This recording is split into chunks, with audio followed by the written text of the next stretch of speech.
El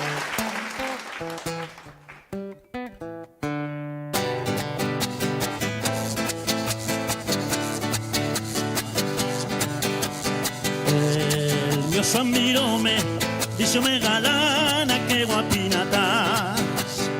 Yo dice Xuanucu, ya no tengo ganas contigo falar. Entonces el mio Juan comentóme a falagar con una vara de hablano, su asusque burro y Juan.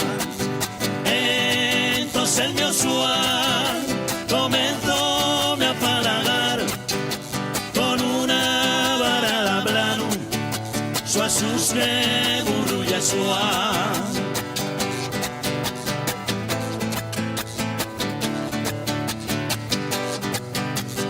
Yo, toda llorosa, fui a casa de mi suegra que cerquina está.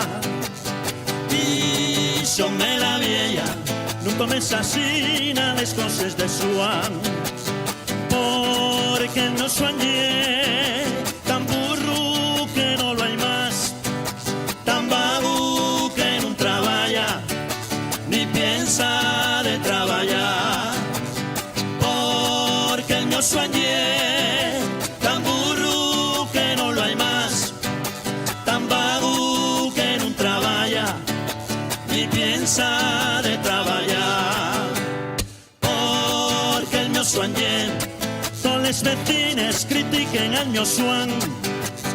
Entonces el mío Xuan salió al paso con lo que del dirán, porque el mío Xuan ye tan bueno no para trabajar.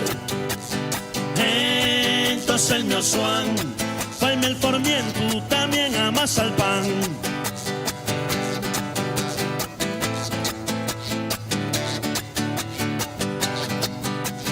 Porque el mío Xuan ye tan bueno no para trabajar. Entonces el mío Xuan faime el formiento, también amasa el pan. Porque el mío Xuan ye